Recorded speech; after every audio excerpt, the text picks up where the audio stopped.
Hi everyone, मैं हूं ज्योति जून। स्वागत करती हूं आप सबका अपने यूट्यूब चैनल पर जिसका नाम है general studies for all the competitive exams. Subject पढ़ रहे हैं इंडियन पॉलिटी और अभी तक हमने जो टॉपिक डिस्कस किया है उसका नाम है historical background of Indian constitution. हमने सारे एक्ट्स पढ़ लिए हैं, देश को आजाद भी करा दिया है। कल हमने देश को आजाद करा दिया, कॉन्स्टिट्यूशन भी बना दिया है। आज हम डिस्कस करते हैं उसके क्वेश्चंस पर। जो एक्ट्स हमने अभी तक पढ़े थे उनके क्वेश्चंस हम सॉल्व करते हैं। देखते हैं कि आज तक एग्जाम्स में उनसे कितने क्वेश्चंस पूछे गए हैं। यूपीएससी तक के क्वेश्चंस हम सॉल्व करेंगे। चलो आगे देखते हैं क्या क्या क्वेश्चन पूछे गए हैं आज तक इस टॉपिक से। क्या मेरा पढ़ाया हुआ टॉपिक वर्दी है आप लोगों के लिए या नहीं, देखते हैं। पहला क्वेश्चन लेते हैं, ठीक है। आज हम सिर्फ क्वेश्चंस करेंगे क्यों, टॉपिक तो हमने पढ़ लिया है। जब तक हमें यही नहीं पता होगा कि भाई हमारे टॉपिक से क्वेश्चंस आते हैं या नहीं है, क्या पढ़ा रही हूँ क्या नहीं, थोड़ा जज भी कर लेते हैं टीचर को क्या आता है इसे, ठीक है।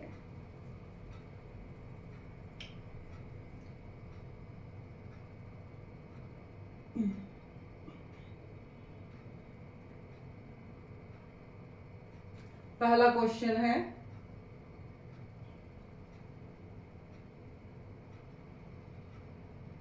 मैंने बहुत अच्छे अच्छे क्वेश्चंस मैंने ढूंढे हुए हैं।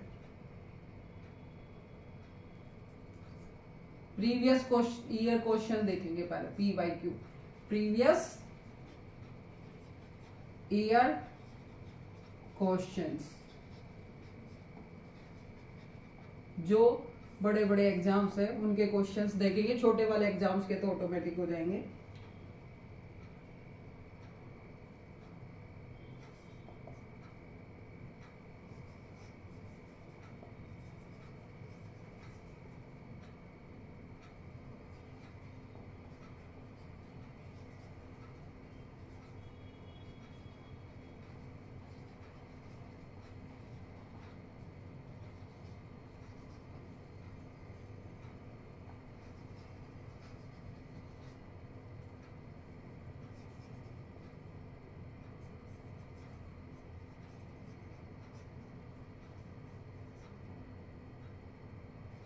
और ये क्वेश्चन है यूपीएससी का,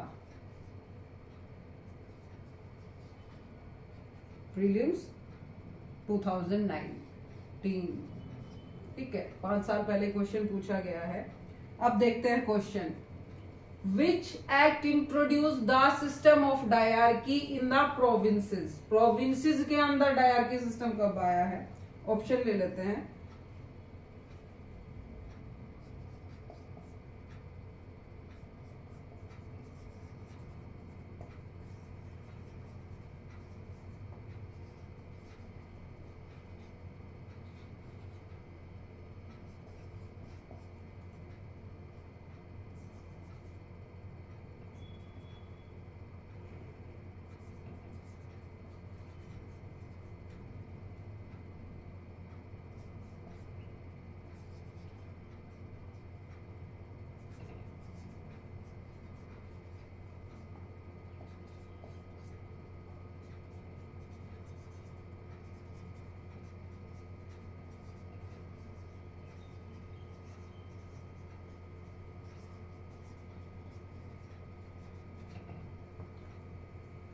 चलो क्वेश्चन करते हैं, which act introduce the system of dyarchy. हमें सिर्फ मेन चीज पर फोकस करना है, system of dyarchy in the provinces. ऐसा नहीं है कि हमने सिर्फ इतना पढ़ना है कि सिस्टम ऑफ डायरकी हो गया आगे दिमाग में, नहीं, सारा क्वेश्चन पढ़ेंगे उसके बाद ही हम आंसर देंगे। चलो ऑप्शंस देखते हैं। अब आप थोड़ा सा माइंड में रिमाइंड होना चाहिए, system of dyarchy in the provinces कब हुआ था? हमने कल ही पढ़ा है, कल नहीं परसों पढ़ा है हमने। परसों हमने 2 एक्ट पढ़े थे, एक 1909, एक पढ़ा था 1919, थोड़ा हमने पढ़ा था 1935। अब हमें थोड़ा सा क्विक रिवीजन ले लेते हैं क्योंकि सारे ही एक्ट्स इसमें ऑलरेडी दिए हुए हैं। 1909 एक्ट क्या था? मार्ले मिंटो आया था। 1990 क्या था, मॉन्टेग्यू जेम्स फोर्ड, और ये था गवर्नमेंट ऑफ इंडिया एक्ट, सबसे ज्यादा इसमें था। ये एक्ट था जिसमें सारी चीजें ऑलरेडी चल रही थी। लेकिन 1919 का, इस पे थोड़ा सा ध्यान दो। अब ये एक्ट हम पढ़ेंगे, Indian council act, government of, ठीक है, इंडिपेंडेंस 1947, ये तो हो ही नहीं सकता। इंडिपेंडेंस के टाइम पे डायरकी सिस्टम लागू, उससे पहले तो 1935 आ चुका है, उसमें सारी चीजें इंक्लूड हो गई है इस एक्ट में। तो ये यानी कि ऑप्शन ये तो हो गया कट। अब बचे हैं तीन ऑप्शन। तीन ऑप्शन है 1909। 1909 एक्ट क्या कहता है, और 1925। अब हमें देखते हैं कि 1909 तो बंगाल का विभाजन होने के बाद 1905 के बाद 1909 आया था। ये मार्ले मिंटो रिफॉर्म्स लेकर आया था ये। तो ये हो सकता है, यानी ऑप्शन हमारे जा रहे हैं। इसमें भी हमने पढ़ा है डायरकी सिस्टम, यहाँ भी। अब डायरकी सिस्टम 1935 में कहां पढ़ा था, 1935 में पढ़ा था डायरकी सिस्टम एट सेंटर, कल ही पढ़ा है हमने। और प्रोविंसेस के अंदर क्या कर दिया था, खत्म किया है। तो शुरू कब हुआ था, 1919 के अंदर। इमोशंस पे ध्यान देना है, वरना अगर यहां पर 1919 नहीं होता ना, 35 होता तो 35 भी चला जाता है इसका आंसर। तो डायरेक्ट स्टेटमेंट थी ये। डायरकी सिस्टम कब इंट्रोड्यूस हुआ था, 1919 में। ये मैंने ऑलरेडी पढ़ाया था। ये क्वेश्चन सीधा क्वेश्चन है, और पूछा है किसने, यूपीएससी ने।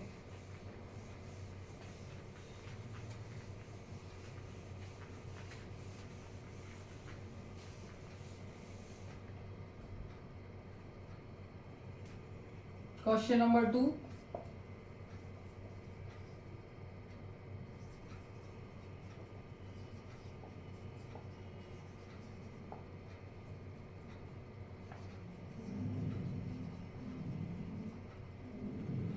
देखना, इस एक्ट के ऊपर इतने क्वेश्चन होंगे, इतने जितने भी बड़े पेपर्स हैं, इस एक्ट के ऊपर तो मैक्सिमम क्वेश्चन उठाएंगे। तो ये सबसे ज्यादा पढ़ने वाला एक्ट है।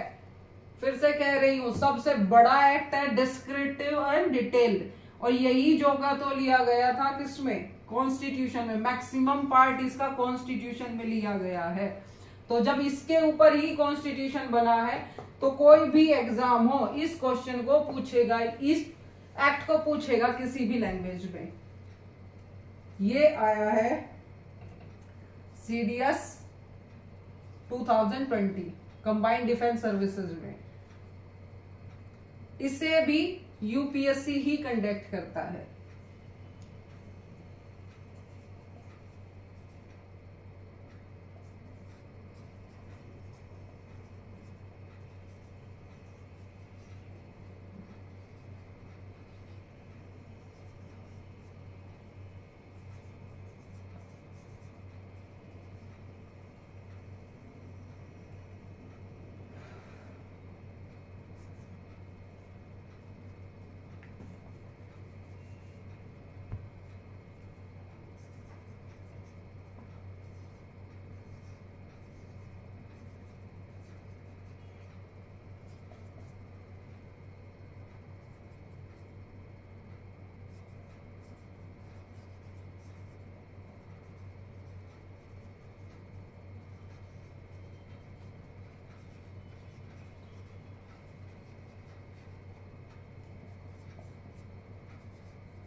The government of India act 1935 provided for, क्या बताता है गवर्नमेंट ऑफ इंडिया एक्ट 1935, कल ही हमने पढ़ा था। प्रोविंशियल ऑटोनॉमी, चलो इस पे हम कुछ देर के लिए छोड़ देते हैं, क्योंकि प्रोविंशियल ऑटोनॉमी एक टाइम के बाद हो गई थी, हर एक एक्ट में दिखाई दे रही थी, 1935 में थी, ठीक है, लेकिन उससे पहले लागू हो गई थी ये। तो अभी हम इस पर डिस्कस नहीं करते हैं। अबॉलिशन ऑफ डायरकी,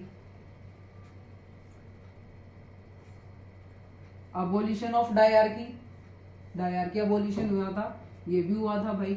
अब तीसरे पे देखते, establishment of a federal court. Federation आ गया था, फेडरल कोर्ट, ये भी ठीक हो सकता, तीसरा भी देख लिया हमने।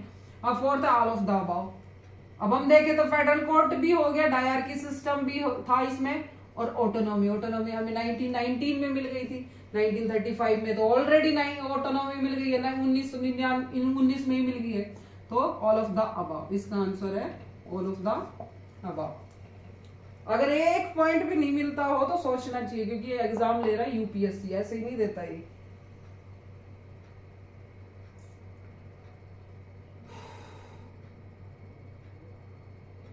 अगला क्वेश्चन देखते हैं। अब देख लो यूपीएससी ऐसे ऐसे क्वेश्चन पूछ रहा है, यानी हमने जो टॉपिक पढ़ा है one liner as it is question है।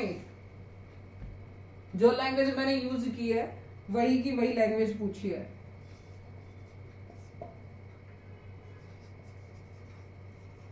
Who was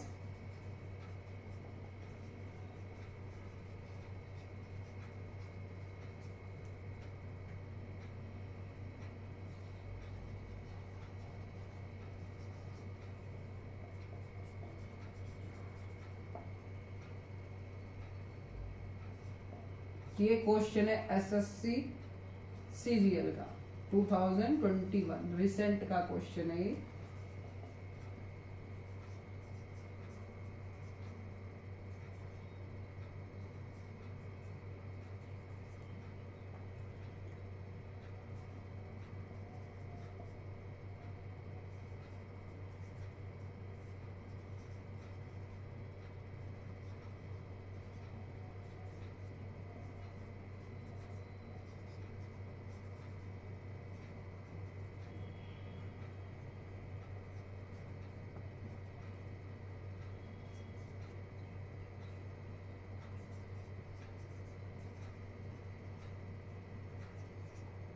चलो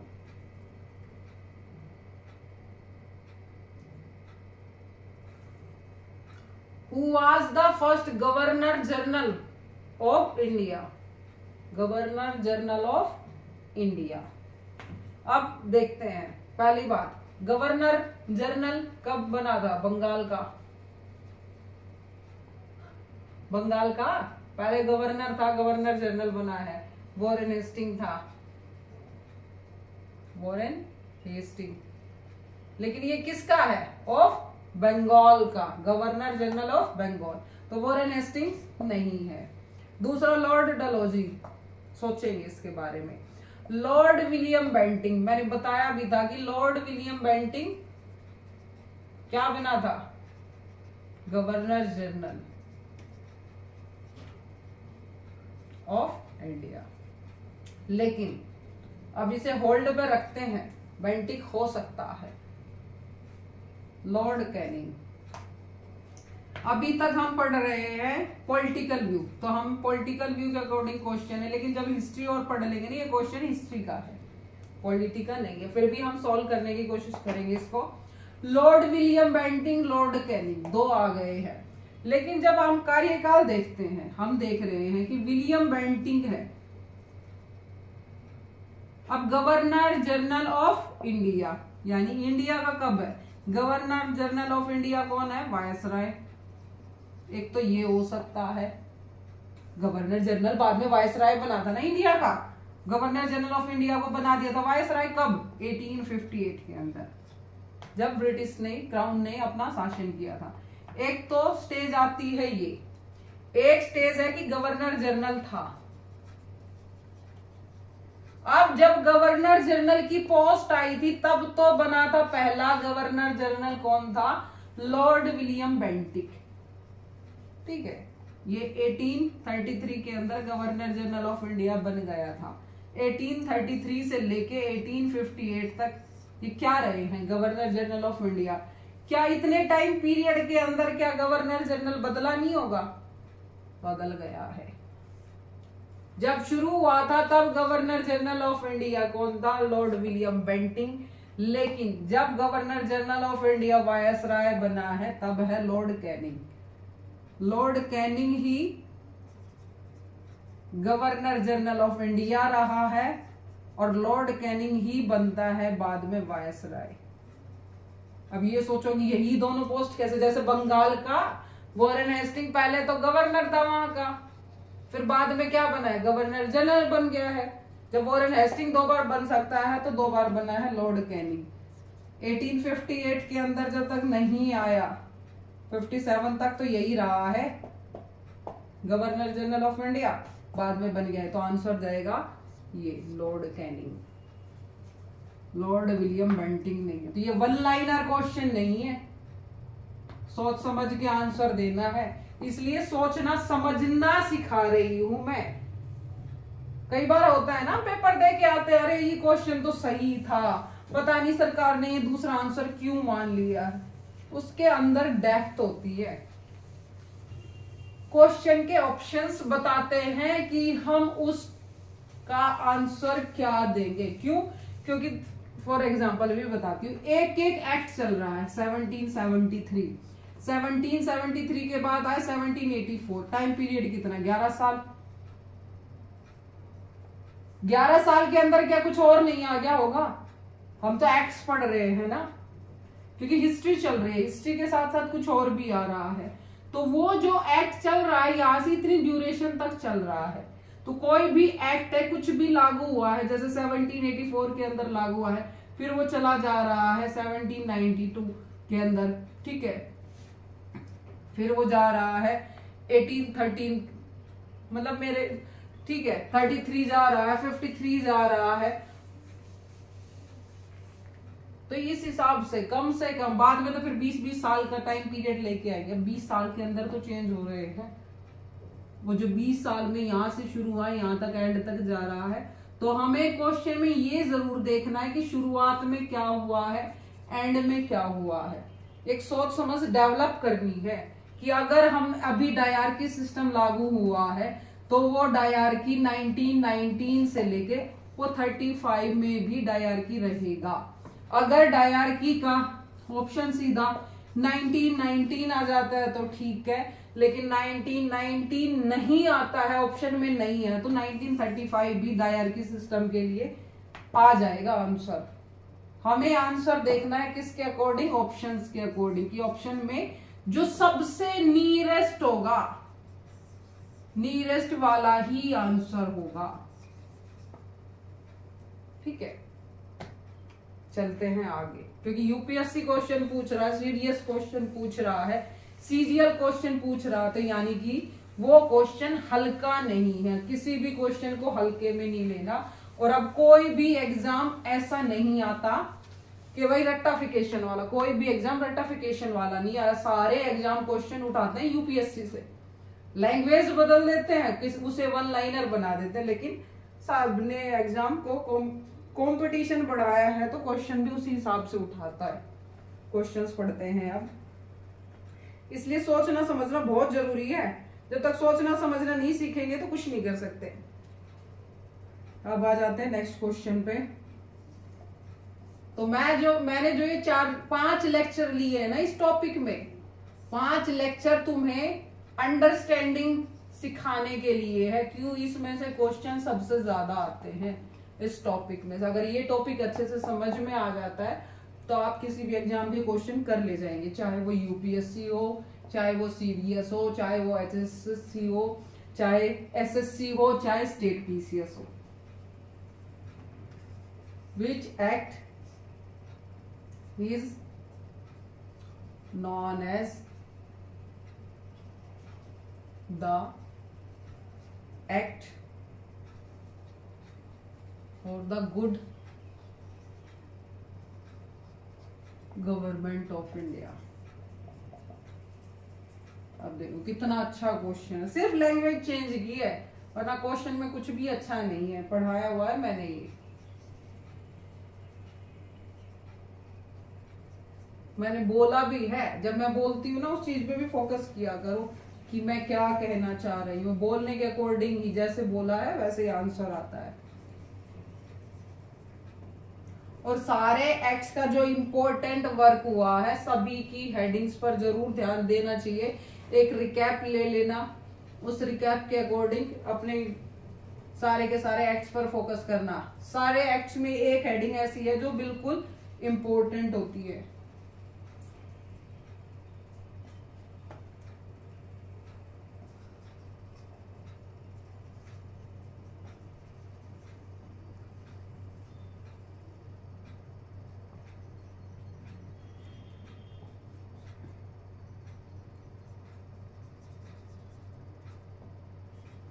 आज ये सारे एक्ट एक जैसे दिखेंगे,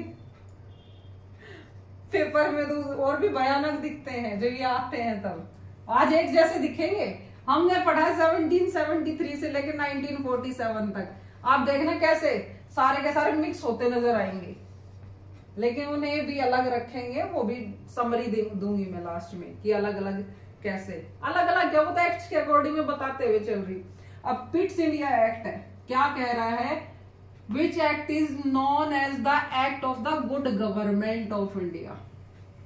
पहली बात तो ये सोचो, क्या इंडिया के अंदर गुड गवर्नमेंट आई थी, बैड गवर्नमेंट आई थी? वहीं से ही आंसर निकल आएगा, बैड गवर्नमेंट और गुड गवर्नमेंट। बैड क्या थी?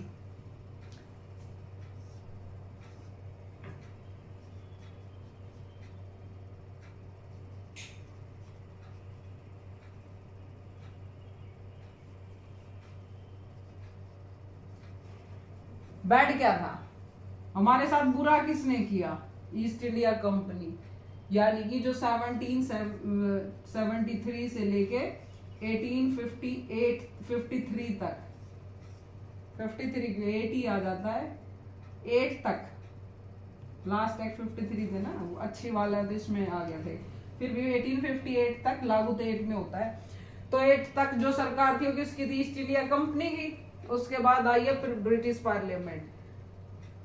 क्यों उठाई थी ये? ब्रिटिश पार्लियामेंट ने वहां से क्या कहा था कि भाई ना तो तू बढ़िया शासन कर रहा है, ना तू हमें रेवेन्यू दे रहा है, ना हमें टैक्स दे रहा है, ठीक है, तेरा कुछ पता नहीं चल रहा। अगर ये अच्छी होती तो इसका ट्रेड थोड़ी ना खत्म करता, ट्रेड खत्म कर दिया है तो ये, और ये खत्म करके फिर ये आया, ये क्या कह रहा है, ये यही तो कह के आया था कि भाई ये तो सरकार खराब थी, अब मैं वैसे शासन करूंगा जैसे तुम लोग अपने यहाँ ब्रिटेन में कर रहा हूं। तो अच्छी गवर्नमेंट अगर डिवाइड किया जाए, दो ही तो सरकार आई है, एक तो ईस्ट इंडिया कंपनी की, एक ब्रिटेन की, भाई ये ज्यादा बुरी थी, इससे तो अच्छी ही है ये। अब पढ़ते हैं एक्ट, एग्जाम्पल हो गया पिट्स इंडिया एक्ट 1784। पहली बात है 1858 से पहले आ गया था, ये होगा नहीं। क्या आया था इसमें? Board of control, court of director. Charter act 1833 के अंदर गवर्नमेंट ऑफ इंडिया का क्या बन गया है? Governor general of India. Government of India act 1858, इस पे सोचेंगे, होल्ड रख लेते हैं इसे। इंडियन काउंसिल एक्ट 1861, ये तो पहले ही आ गई है सरकार, ये तो काउंसिल इंडियन आ गई है, अब ये सरकार इंडियंस के लिए आ चुकी है। तो अच्छी सरकार कौन सी आई थी? 1858 में क्राउन का शासन आ गया था, ब्रिटिश गवर्नमेंट का। तो इसका आंसर जाएगा गवर्नमेंट ऑफ इंडिया एक्ट 1858। सरकार को दो पार्ट्स में डिवाइड किया है। मैंने जो ये एक्ट्स पढ़ाए थे अलग अलग पार्ट्स में पढ़ाने के पीछे रीजन ये था कि सरकार को समझ पाएंगे। जो 1773 से लेके 1850 तक सरकार थी किसकी? ईस्ट इंडिया कंपनी की। 1858 के बाद सरकार किसकी गई है? फिर ब्रिटिश क्राउन की रही है। फिर 1947 के बाद सरकार किसकी आएगी? असेंबली की। तो थोड़ा सोचेंगे समझेंगे सरकार के अकॉर्डिंग। ऐसे ही एक्ट्स थे, चार्टर एक्ट थे और गवर्नमेंट ऑफ इंडिया एक्ट, उसके बाद इंडियन काउंसिल एक्ट। एक्ट्स भी इसी वजह से आए थे। अब question number 5, the regulating act. ये क्वेश्चन देखने के बाद मैं चाहती हूँ कि रिवाइज करो अपने एक्ट्स का। नोट्स तो आई थिंक बनाए होंगे, नहीं बनाए होंगे, तो मेरी गुजारिश है कि जो भी मैं पढ़ाऊं अपने ना नोट्स बना लिया करो। हैंडमेड नोट से ये बेनिफिट होता है कि आप अपनी लैंग्वेज में लिखेंगे और उसी से क्वेश्चंस बनेंगे। एक एक क्वेश्चन दिखा दूंगी उन एक्ट से।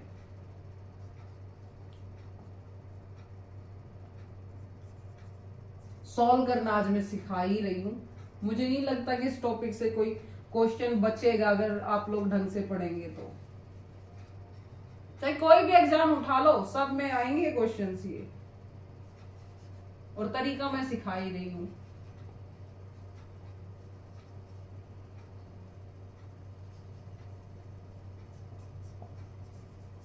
क्वेश्चन को पढ़ना सिखा रही हूं और ऑप्शन से सिलेक्ट करना, ये भी आ जाए बहुत बड़ी चीज होती है। पढ़ना और सॉल्व करना दोनों अलग अलग बातें हैं।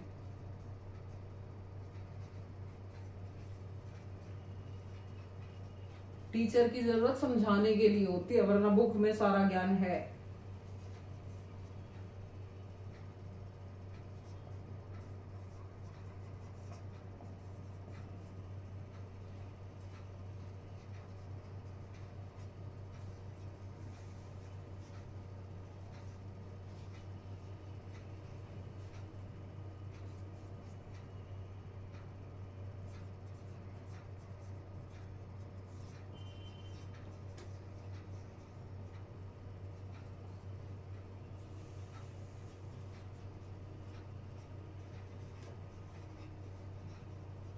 अब ये क्वेश्चन आया है स्टेट पीसीएस में मध्य प्रदेश का 2020 में।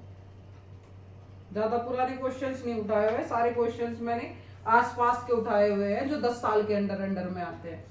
द रेगुलेटिंग एक्ट, पहली बात regulating act 1773 made which post the supreme head of British administration in the India. पहली बात तो सुप्रीम सुनते ही ना सुप्रीम कोर्ट मत समझ लेना, सुप्रीम हेड, सुप्रीम कोर्ट का हेड नहीं है ये। सुप्रीम हेड मतलब जो सबसे बड़ा हेड है of British administration in India. 1773 में बताओ, ये तो बहुत ही कॉमन सा क्वेश्चन है, सोचो पहले, थोड़ा मैं भी सांस ले लूं। सीधी सी बात है, सबसे पहला एक्ट पढ़ा था हमने 1773 का, ये क्या था अभी तक, क्या था, गवर्नर बंगाल का, बंगाल के गवर्नर को बना दिया था 1773 में गवर्नर जनरल ऑफ बंगाल,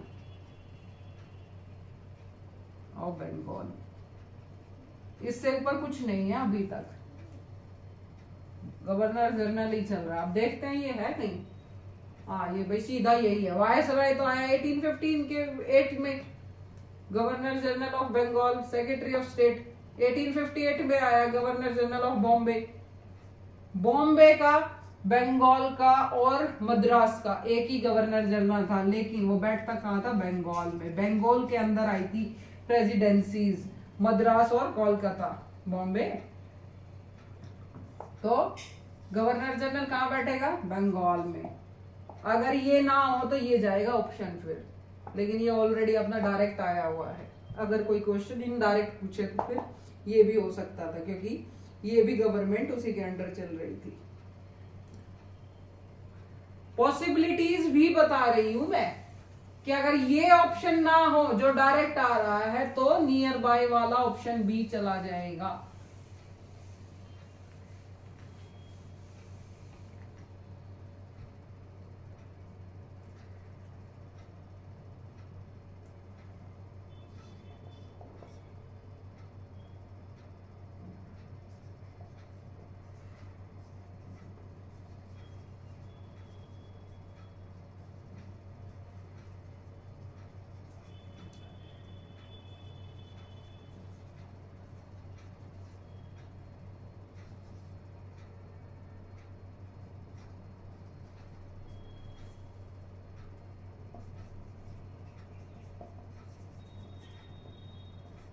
ये फिर से यूपीएससी का क्वेश्चन है।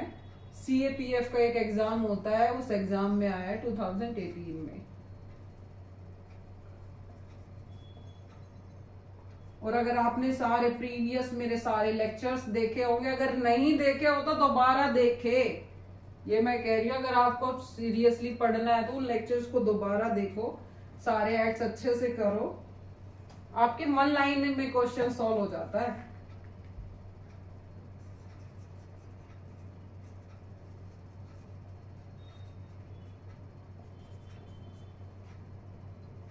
इजी दिखेंगे अब ये कि अरे भाई ये स्टेट पीसीएस पूछ रहा है, यूपीएससी पूछ रहा है इस क्वेश्चन को, कुछ नहीं है। पेपर वही होता है, बनाने एक्ट्स वही होते हैं, बस थोड़ी सी लैंग्वेज चेंज कर देते हैं और लैंग्वेज चेंज करते ही घूम जाता है बच्चा।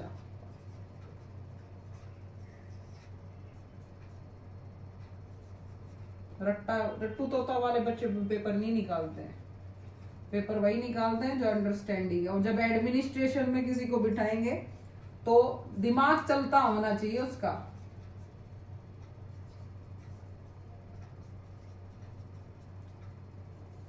Which act created the post of Secretary of State for India? अब बताओ कौन से में आया था सेक्रेटरी ऑफ स्टेट, बताओ। इंडियन काउंसिल एक्ट नहीं, 1858 हो सकता है, 1858 ही है भाई, सोचना ही नहीं है इसमें। गवर्नमेंट आई थी, उन्होंने क्या भेजा था सेक्रेटरी ऑफ स्टेट, किसके ऊपर भेजा था वो, गवर्नमेंट ऑफ इंडिया के ऊपर, गवर्नर जनरल ऑफ इंडिया। और किसको रिप्रेजेंट कर रहा था वो, ब्रिटिश क्राउन को। वन लाइनर है ये, इसने पूछ के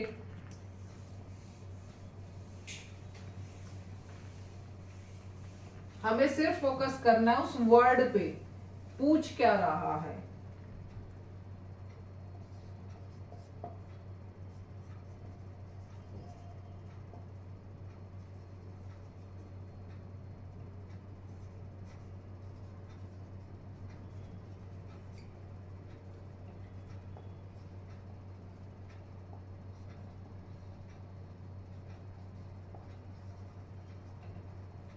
बीस क्वेश्चन करेंगे आज, मैं तो सोचा 50 करवा दूंगी, पर मुझे लग रहा 20 ही क्वेश्चन अगर आज अच्छे से समझा दूं तो बहुत अच्छा रहेगा।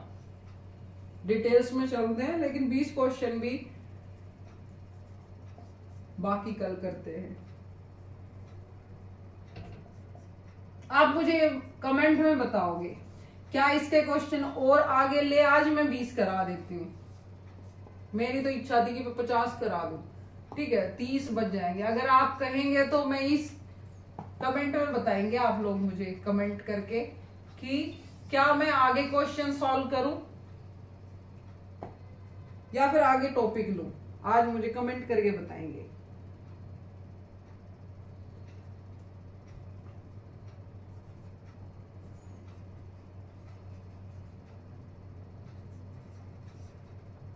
क्योंकि एक दिन में 50 क्वेश्चन नहीं होंगे।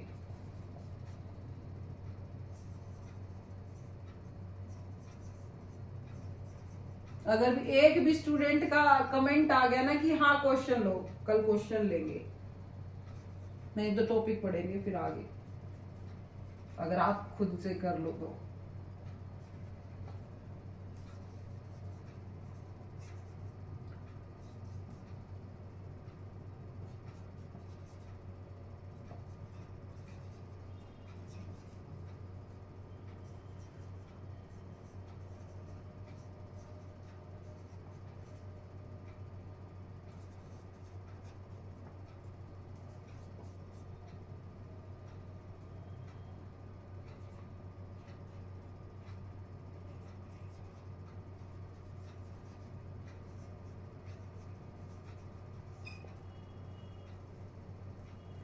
अब क्वेश्चन है, Indian council act 1892 is significant because it question आया है एसएससी CHSL में 2021 में, ये वन लाइनर होगा। क्या introduce bye cameral legislature, gave representation to Indian in council, introduce responsible government, abolished dyarchy. पहली बात,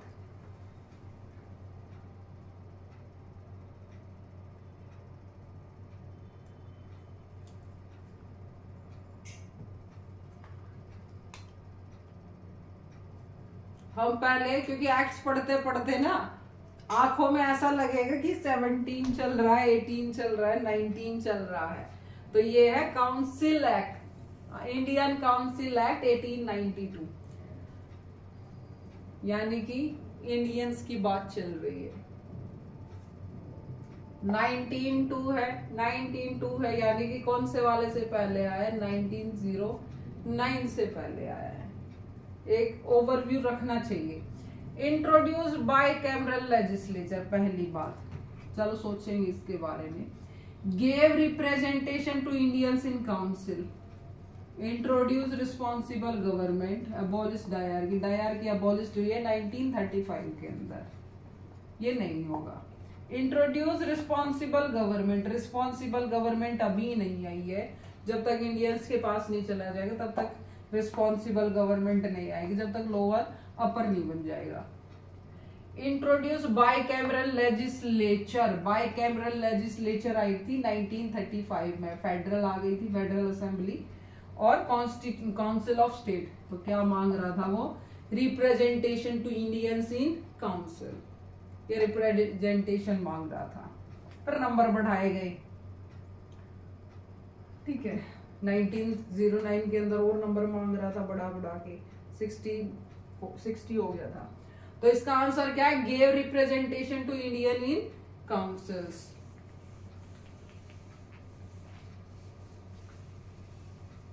जब आपको कोई भी एक्ट नहीं आता हो ना, 2-3 एक्ट तो हमेशा याद रखना जो बहुत अच्छे से याद होने चाहिए।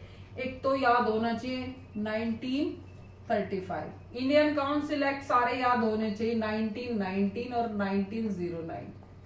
ये इससे पहले क्या आया है? 1858, ये याद होना चाहिए। एक 1773, इसके बीच की कहानी अगर भूल भी जाएंगे ना तो भी हम अंदाजे से चल लेंगे। 1935 के बाद की कहानी भी अंदाजे से, लेकिन ये 5 तो हमेशा याद होने चाहिए। एक जिसमें वायसराय गवर्नर जनरल रहा, गवर्नर बना, फिर गवर्नर जनरल,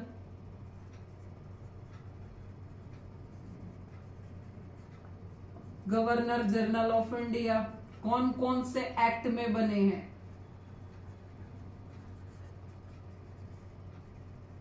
और फिर वायसराय, वायसराय के बाद प्रेसिडेंट। गवर्नर कौन था? वॉरेन हेस्टिंग्स, कहां का? बंगाल का।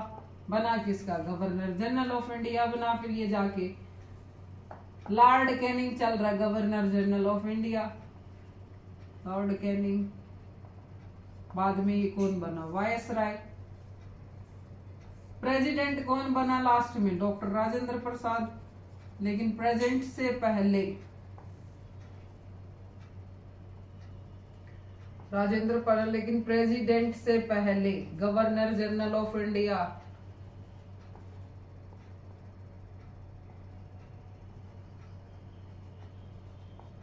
वायसराय लिखेंगे, छोड़ो ये गवर्नर जनरल लिख रहे हैं, वायसराय चल रहा है ना ये, वायसराय। वायसराय कौन था?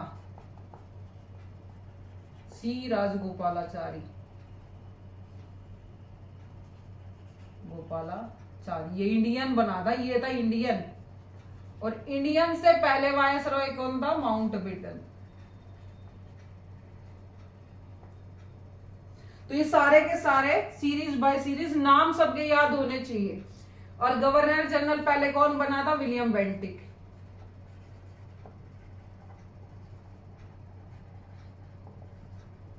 इनकी भी सीरीज याद होनी चाहिए हमेशा, आखिर तक, जब तक राजेंद्र प्रसाद नहीं आ जाते यहां से वॉरेन हेस्टिंग्स तक। तो ये क्वेश्चन में आता ही आता है, इनसे रिलेटेड एक क्वेश्चन आता है, चाहे वो डायरेक्ट आए चाहे वो इनडायरेक्ट आए। और ये एक्ट्स, मैंने उनमें से जितने एक्ट, वैसे तो इंपॉर्टेंट तो सारे ही एक्ट है, लेकिन उसमें से भी मोस्ट इंपॉर्टेंट कौन है? ये है। ये रट्टा मार के याद होने चाहिए। अब रट्टा मारो समझो क्या करो, लेकिन जब एक्ट्स की बात आती है ये याद होने ही चाहिए। अब देख रहे होंगे सारे क्वेश्चंस इन्हीं से आ रहे हैं, फेवरेट टॉपिक है ये।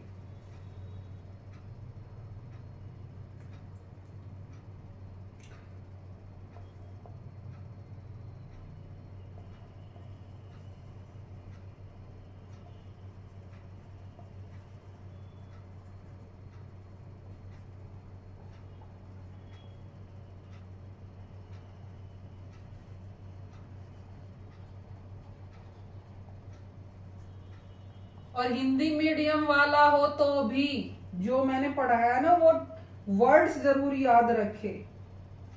अगर आपको हिंदी में समझ नहीं आ रहा हो तो तुरंत की तुरंत देख लो इंग्लिश वाला क्वेश्चन। इंग्लिश वाले क्वेश्चन में लाइन एज इट इज मिलेगी। इंग्लिश में और हिंदी में फर्क क्या है, हिंदी की समझ चेंज हो जाती है लेकिन इंग्लिश का वर्ड कभी चेंज नहीं होता। इसलिए जब भी पॉलिटी पढ़े तो फोकस करे इंग्लिश में थोड़ा सा। और मैं तो पढ़ा रही हूँ इंग्लिश, लिख इंग्लिश में रही हूँ लेकिन समझा रही हूँ हिंदी में। तो सीधी सी बात है दोनों ही लैंग्वेज कवर हो जाती है। क्वेश्चन सॉल्व करने के लिए इंग्लिश की लैंग्वेज पर फोकस करे, बुक चाहे भले ही हिंदी से पढ़ ले।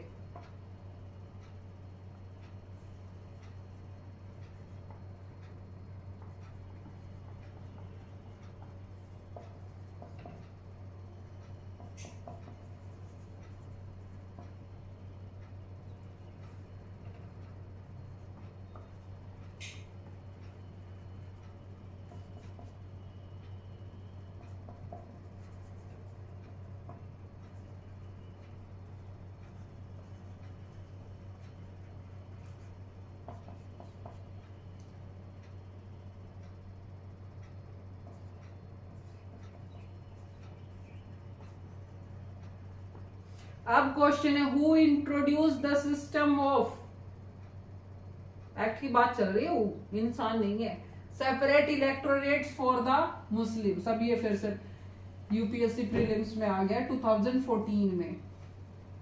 Indian council act 1861, Indian council act 1892, Indian council act 9। और जब सेपरेट इलेक्टोरेट की बात हुई थी तो 19 के बाद से स्टार्ट हुई थी। 1909 में मुस्लिम के लिए अलग से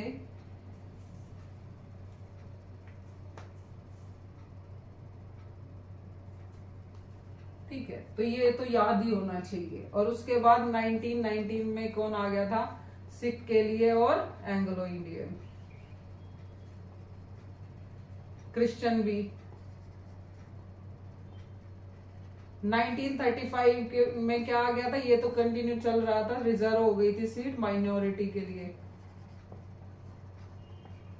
फॉर माइनॉरिटीज। तो 1935 को याद रखना माइनॉरिटीज से। ये मेन पॉइंट होते हैं हर एक एक्ट के।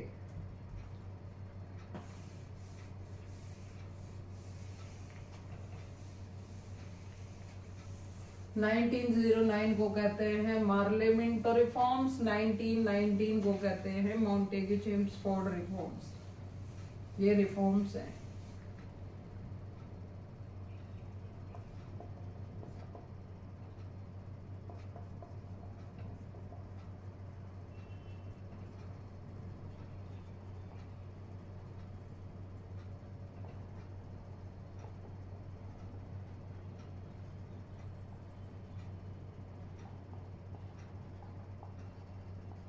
इसका तो सीधा आंसर आना चाहिए पढ़ते ही, कल ही पढ़ा है हमने, यूपीएससी प्रीलिम्स 2021।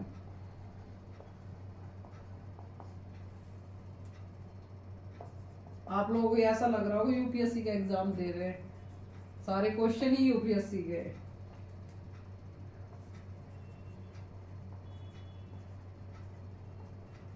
पता चला यूपीएससी के क्वेश्चन इतने भी डरावने नहीं होते जितना डरावना हम सोचते हैं यूपीएससी के पेपर। अरे इजी, ऐसा ही पेपर है जैसा और पेपर है, बस इसमें सोच समझ ज्यादा चाहिए होती है, चीजें वही है,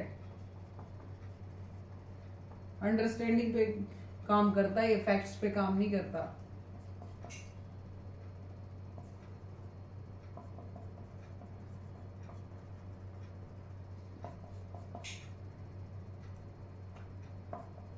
और एक्ट्स के क्वेश्चन तो वन लाइनर ही पूछता है ज्यादातर, एक्ट्स के क्वेश्चन में ज्यादा उलझाता भी नहीं है यूपीएससी, वन लाइनर ही पूछता है।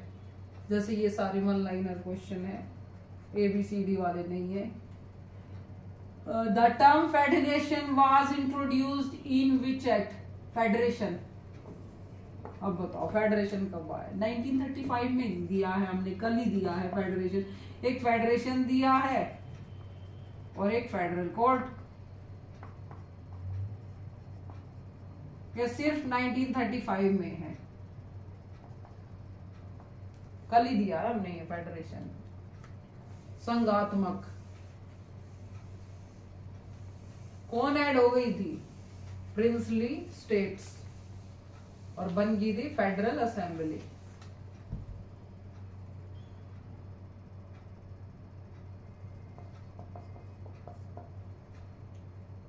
ये तो बहुत आसान क्वेश्चन है, ये देखती है एक बार में आता है या नहीं।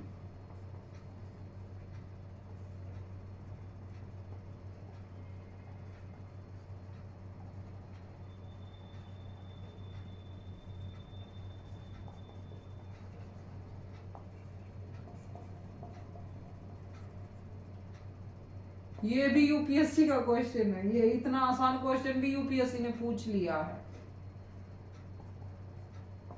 आसान लगने चाहिए आप लोगों को, तो अब कितना आसान क्वेश्चन है।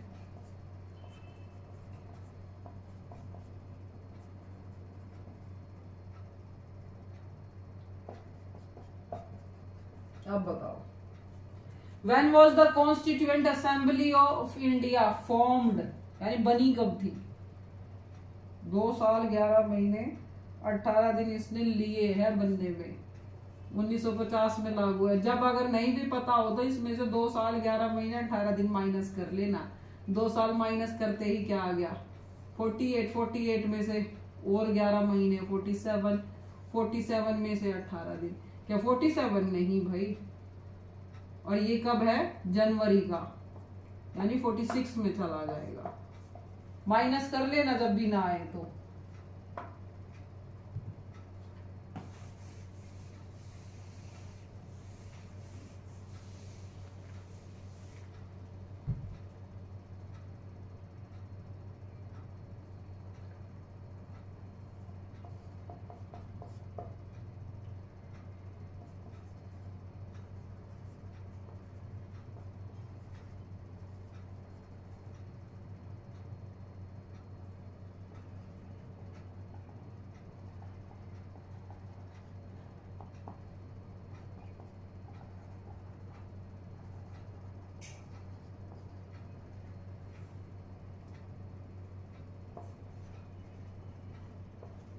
ये अभी यूपीएससी का प्रीलिम्स 2012।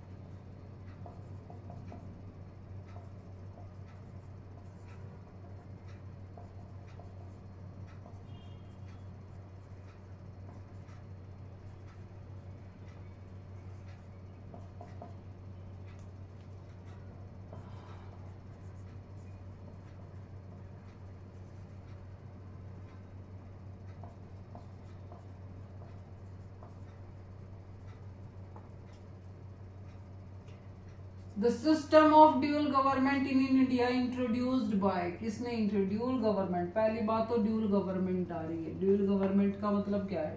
डायरकी। ड्यूल गवर्नमेंट, ये ड्यूल गवर्नमेंट कहाँ है? In India introduce by. भाई अब इनके नाम बताने हैं। ड्यूल गवर्नमेंट 2 बार आई थी अगर हम पहले देखें तो। एक तो डायरकी आई है कब? जब बाई कैमरल बने हैं 1919 के पास प्रोविंस के अंदर डायरकी आई है। एक दूसरी आई थी board of controller and board of directors, और ये सारे Lord Clive Hastings, Lord Cornwallis, Lord Curzon, ये सारे देखने से क्या लग रहे हैं कि ये किसके हैं? ईस्ट इंडिया कंपनी के हैं। दिख रहे हैं ना नाम? ईस्ट इंडिया कंपनी में पड़े हैं। लड़ाइयां लड़ी है, battle of Buxar, battle of Plassey, तो ईस्ट इंडिया कंपनी का है। तो बात है इनकी dual government system, board of controller, board of director. अगर धीरे धीरे कंक्लूजन में पहुंच जाए तो ये है बात 1773 की। अब 1773 पे पहुंच गए हैं तो कौन हो सकता है? 1773 में वॉरेन हेस्टिंग था। ये हो सकता है लेकिन ये है नहीं। क्यों नहीं है? अगर ये दूसरा नाम और नहीं होता तो ये जो लॉर्ड क्लाइव था ना, और ये वर्ड है इंट्रोड्यूस, ये थी लॉर्ड हेस्टिंग के टाइम पे क्या हुई थी, इम्प्लीमेंटेड। इन वर्ड्स पे ध्यान देना, इम्प्लीमेंटेड, इम्प्लीमेंट किया है, लेकिन उससे पहले आइडिया तो कोई और दे रहा होगा। ये आइडियोलॉजी थी किसकी, लॉर्ड क्लाइव की।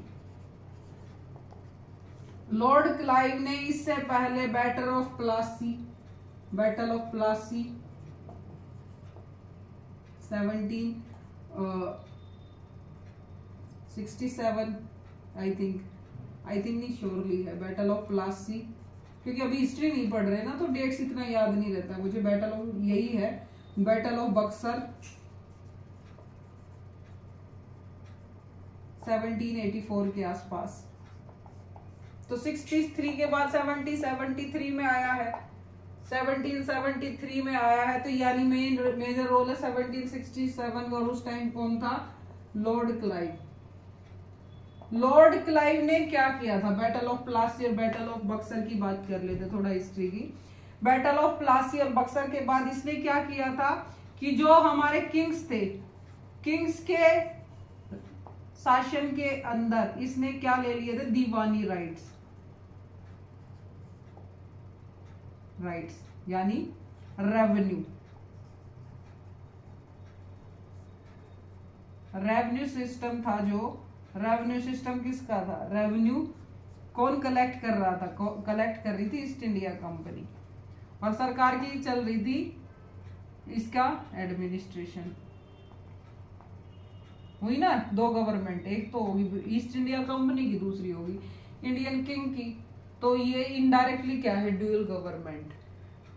ये आइडियोलॉजी रही है लॉर्ड क्लाइव की, उसके बाद ये इंप्लीमेंट हुई। तो इंट्रोड्यूस किसने कर दिया था इंडिया के अंदर, लॉर्ड क्लाइव में। तभी पूछा है यूपीएससी ने,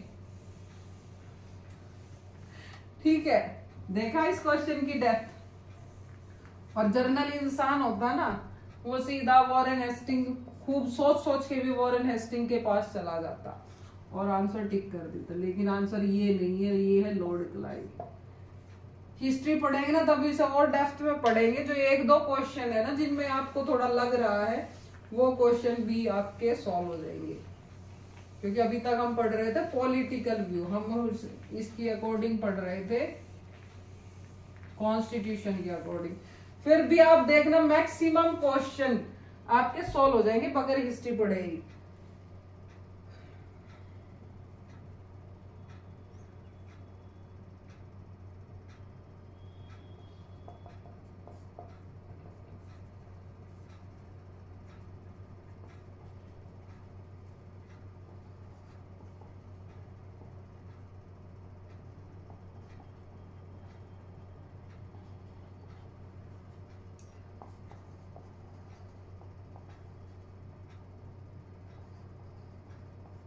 ये भी यूपीएससी का है। आज मैं आप लोगों को यूपीएससी में एक्सपर्ट बना के छोड़ूंगी। यूपीएससी से डर लगना बंद हो जाएगा कुछ टाइम के बाद कि वह यूपीएससी का एग्जाम भी ऐसा ही एग्जाम होता है।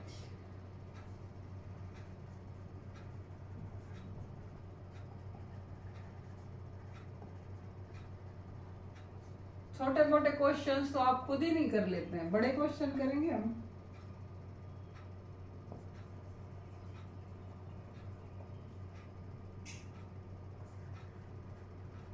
और आज इस बात का प्रूफ भी मिल जाएगा कि हाँ भाई, मैं जो पढ़ा रही हूँ वो सच में आता है एग्जाम्स में, यूपीएससी सच में पूछती है उसे।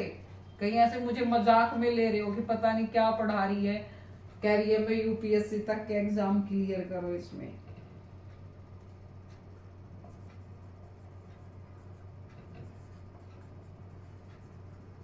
इसलिए मैंने इसका नाम रखा ऑल कॉम्पिटिटिव एग्जाम। जब यूपीएससी के क्वेश्चन सॉल्व हो जाते हैं तो वन लाइनर क्वेश्चन तो वैसे ही सॉल्व हो जाएंगे।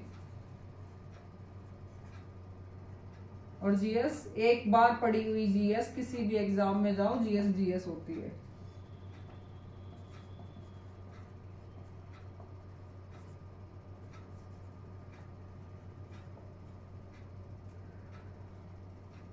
The Charter Act of 1833 is non-fair.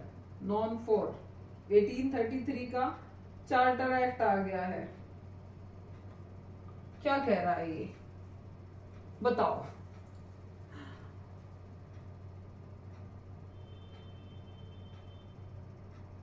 पहला, ending east India company trade monopoly, खत्म कर दी है। लेकिन किस में की थी इन्होंने? 1813 में की थी, 33 में नहीं। Making governor general of Bengal as governor general of India, हाँ बना तो यही था। आगे देख लेते हैं। इंट्रोड्यूस डायरकी, डायरकी इंट्रोड्यूस हुई है 1919 में जाके। अबोलिशिंग स्लेवरी, स्लेवरी का तो कंसेप्ट ही नहीं आया। स्लेवरी तो जब अबोलिश हुई है, किसी एक्ट में वैसे पढ़ी ही नहीं है, लेकिन स्लेवरी अबोलिश कभी हो जाती है जब सरकार आ जाती है, और स्लेवरी कभी अबोलिश नहीं होती है, एक सच बात बताया जाए तो इस पे हम एक्सट्रीम लेवल का तो आंसर दे ही नहीं सकते। राजा के टाइम पे भी स्लेवरी चल रही थी, ईस्ट इंडिया कंपनी के टाइम भी स्लेवरी चल रही थी, और स्लेवरी तो कंटिन्यूएशन है ब्रिटिश गवर्नमेंट के। अगर इसका कोई एक्ट आ जाए तो 1858 हो सकता है, क्योंकि उसके बाद गवर्नमेंट ऑफ इंडिया आ गई थी। स्लेवरी तब तक चल सकती थी जब तक ईस्ट इंडिया कंपनी का शासन था, वही दुखी कर रही थी। ठीक है, तो 1858 लगाना अगर आसपास आ जाए तो। उससे पहले नहीं लगाना, उससे पहले तो अंग्रेज कार्रवाई दबा दबा के काम रहे थे सबसे।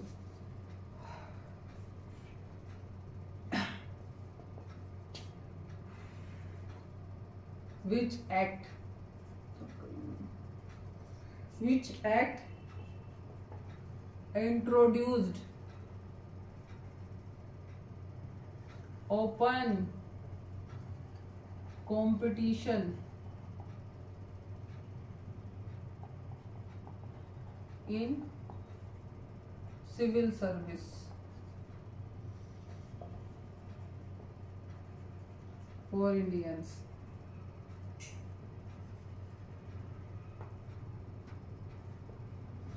CDS 2018। ऐसे लिखूंगी खाली 1813। पता है सबको कि चार्टर एक्ट है, लिखने में टाइम वेस्ट ज्यादा नहीं करना, क्वेश्चन सॉल्व करेंगे। 1853 एंड D 1858।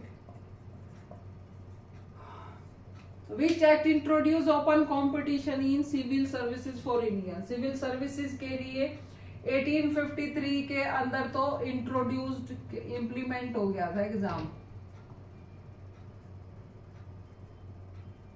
और यही है आंसर। लेकिन इंट्रोड्यूस एक कंसेप्ट आ गया था इसका, लेकिन इम्प्लीमेंट नहीं हुआ था, इसके अंदर कंसेप्ट आ गया था। तो आंसर क्या जाएगा? 1853।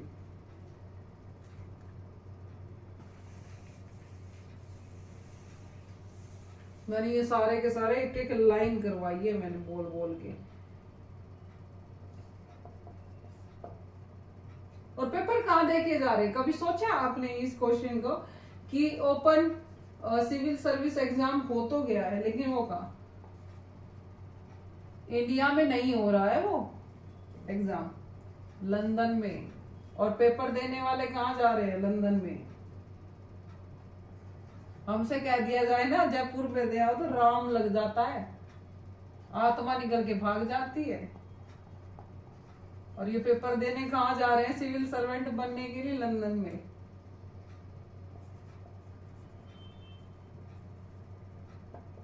इसलिए सिविल सर्विस एग्जाम को कहा जाता है एलीट्स एग्जाम, कि जिनके पास पैसा है वही इस एग्जाम को देता है। लेकिन आजकल ऐसा कंसेप्ट नहीं रहा, क्योंकि एलीट जिसके पास जहाज के पैसे होंगे, टिकट के पैसे होंगे, तभी तो एग्जाम देने जाएगा लंदन में।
अब देखो, the Indian council act of 1861 is significant because SSC CGL ने पूछ लिया है. It started responsible government in India. It gives legislative power to viceroy. It introduce portfolio system. Portfolio का मतलब है ministries, home ministry, finance ministry. तो portfolio का मतलब, पोर्टफोलियो सिस्टम का मतलब है कि मिनिस्ट्रीज इंट्रोड्यूस, कि अलग अलग मिनिस्टर को एक मिनिस्ट्री दे दो काम करने के लिए ताकि काम अच्छे से हो सके, वो रिस्पॉन्सिबल हो उसके लिए. And it allow Indians to participate in legislation. 1861 और 1892 ये दोनों के दोनों इंडियंस के ऊपर है, लेजिस्लेशन के ऊपर. इनडायरेक्ट इलेक्शंस 92 आ जाएगा इनडायरेक्ट इलेक्शंस. और ये है कि भाई पहले इनसे पहले 3 आए थे. कौन आए थे? राजा ऑफ बनारस, राजा ऑफ पटियाला और राव सर देविंदर इंदर राव, ऐसा कुछ करके है. दिनकर राव, सर दिनकर राव. ये नाम एक जैसे लगते हैं, देविंदर इंदर, दिनकर राव है. तो इसका आंसर क्या है? टू अलाउज, सी है, Indians to participate in the legislation. कितने क्वेश्चंस?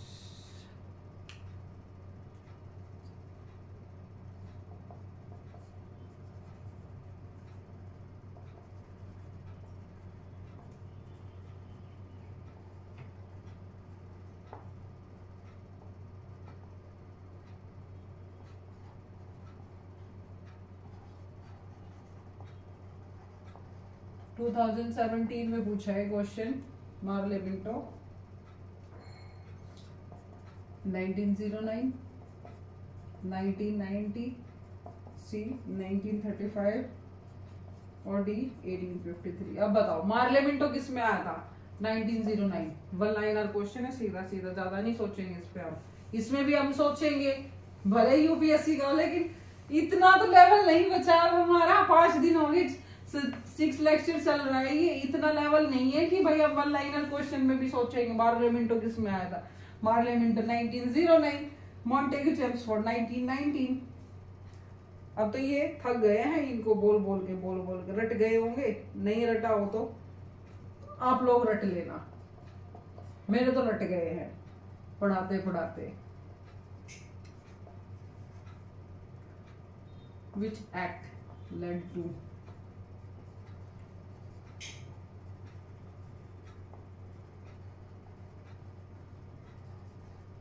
The federal court? अब ये अभी फेडरल कोर्ट आते ही सीधा दिमाग में आ जाना चाहिए. अभी तक बहुत से थे, इसको देखते ही आंसर बताएंगे क्या है.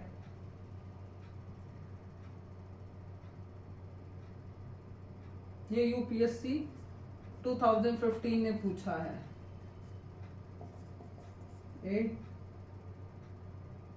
1892,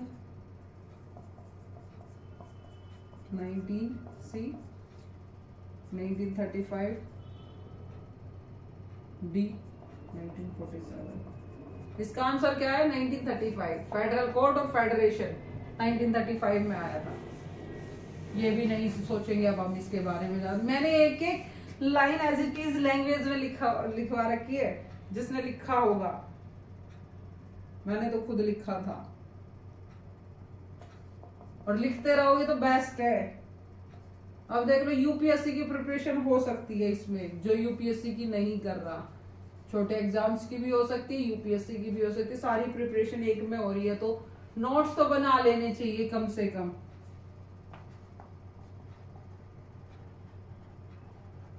कि अगर मेरे पढ़ाए हुए नोट्स भी पढ़ के जाओगे तो एटलीस्ट इस टॉपिक में से तो क्वेश्चन नहीं बचेगा.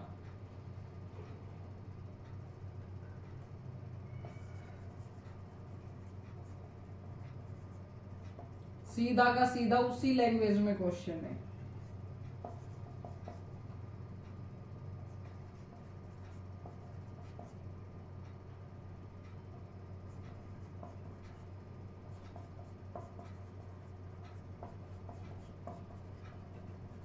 अब बताओ, which of the following acts is known for Montagu Chelmsford? Montagu Chelmsford, इसमें तो पार्लियामेंट होता है, मॉन्टेग चेम्सफोर्ड इसमें फेडरल कोर्ट और फेडरेशन आई है। डायरकी रिमूव हुआ है 1947 में, इंडिपेंडेंस तो 1919।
यूपीएससी 2016 का है ये।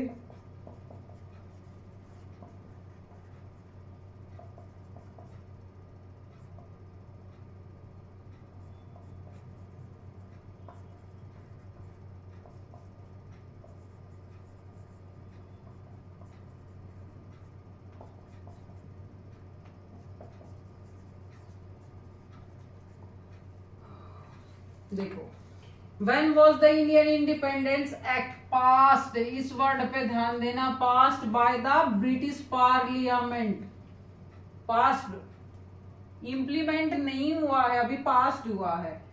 तो पहली है जुलाई 1946, यहाँ तो आजादी का नहीं था, ये जून 46, ये इसमें तो आजाद हो ही गया था, तो ये तो है ही नहीं। जुलाई और जून पहले तो पार्लियामेंट किसी भी लॉ को पास करती है, पास के बाद ही वो रूल बनता है या इम्प्लीमेंट होता है। तो पास किसमें किया है? जून 1947 में।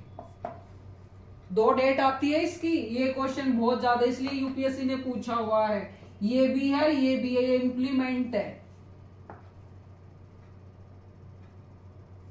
कह दिया है। ये अभी कहा है कि भाई चलो देश को आजाद कर देते हैं, और ये आजादी की बात कहने के बाद लग गए हैं तैयारी में।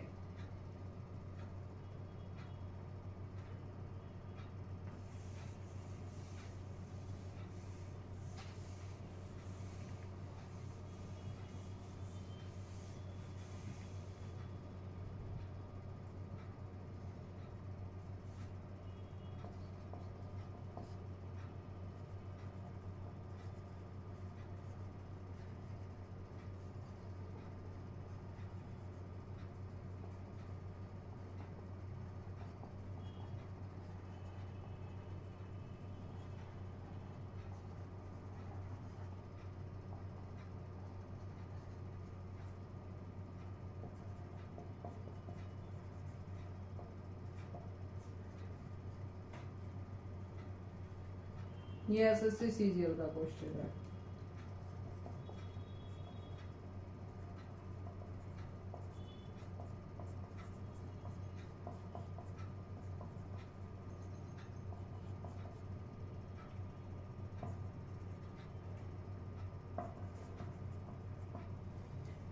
Which act abolished the East India Company's rule in India? शायद सोचने की जरूरत इसमें पड़ेगी नहीं।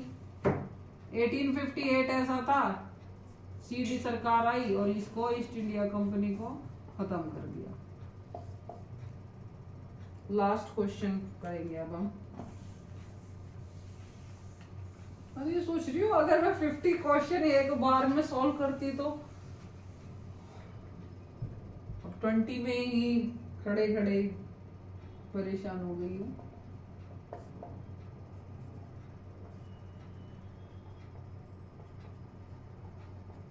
लेकिन सारे क्वेश्चन अच्छे से तरीके से हमने किया और एक से एक बेस्ट क्वेश्चन था जो सोचने समझने का था। इसी टाइप से आप भी अपने क्वेश्चंस ढूंढ के आप भी सॉल्व करके देखना। जो सॉल्व ना हो कमेंट करना, डिस्कस करेंगे उस क्वेश्चन के ऊपर। ये भी यूपीएससी का है, यूपीएससी प्रीलिम्स।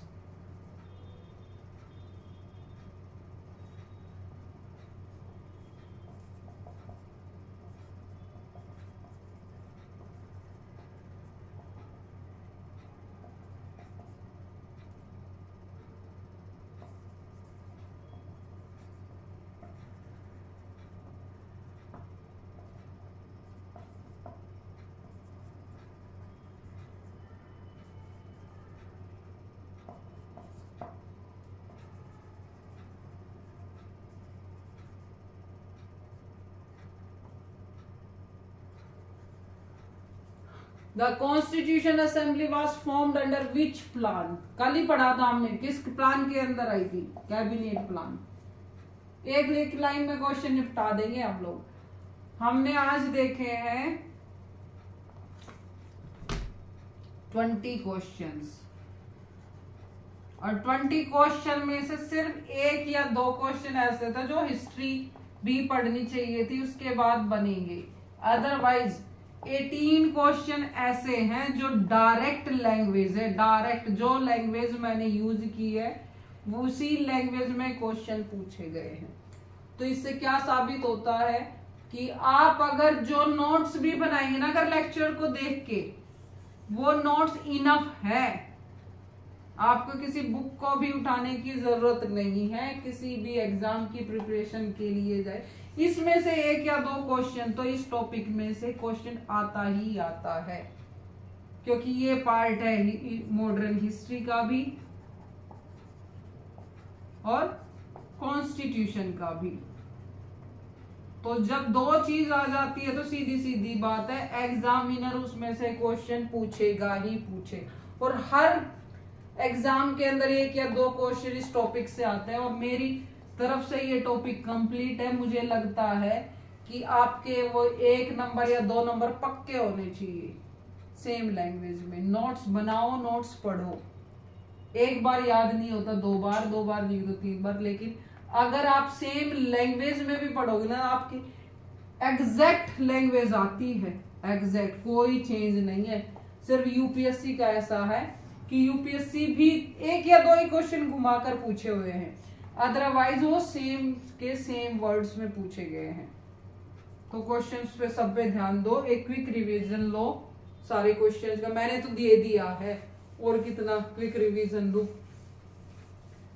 कहोगे तो कमेंट में बताओगे कि एक क्विक रिवीजन भी चाहिए, अगर आपको कोई डाउट हो, कुछ समझ में ना आया हो तो। और अगर ऐसा है कि नहीं समझ में आया तो प्रीवियस लेक्चर मेरा तो रिकॉर्डेड लेक्चर है, उसे उठाओ, उसे फिर से देखो। लेकिन इस टॉपिक को पक्का कर लो। देखो यूपीएससी का तो कितना फेवरेट पार्ट है, हर साल आ जाती है। 17 से लेके 22 तक तो ये क्वेश्चन पूछे ही जा रही है इस टॉपिक से, और ये हमेशा पूछती है। क्यों? क्योंकि यूनियन पब्लिक सर्विस कमीशन आया ही इस एक्ट में है, और जो अपना एक्ट है ना उससे तो भूल ही मत जाओ इसके 1853 को, जिसमें यूपीएससी आया है। तो आज का लेक्चर मैं आज यही वाइंड अप करती हूँ। अगर आपको मेरा पढ़ाया हुआ पसंद आए तो लेक्चर्स को मेरे को लाइक कीजिए, और आज आपको समझ में भी आ गया होगा कि मेरे लेक्चर्स कितने यूजफुल है आप सब लोगों के लिए। तो सब्सक्राइब करो आज। जिसने भी मेरा चैनल सब्सक्राइब नहीं किया हुआ, ऐसे ही पढ़ रहा है, वो सब्सक्राइब जरूर करो। ये तो अभी हमने एक ही टॉपिक पढ़ा है, आगे हम बहुत सारे टॉपिक पढ़ेंगे और सारे मोस्ट इंपोर्टेंट टॉपिक होंगे। एक ही जगह पढ़ के एक ही जीएस को पढ़ के आप किसी भी एग्जाम को दीजिए। मैं ये नहीं कहूंगी कि नहीं आएंगे क्वेश्चन, आप भी डाउटफुल क्वेश्चन आ रहे हैं और इस टॉपिक से आते हैं। शेयर भी कर सको, शेयर करो मेरे चैनल को दबा के, खूब ज्यादा शेयर करो सब। चलो धन्यवाद। आप सबका बहुत बहुत शुक्रिया मेरे लेक्चर्स को देखने के लिए। बाय।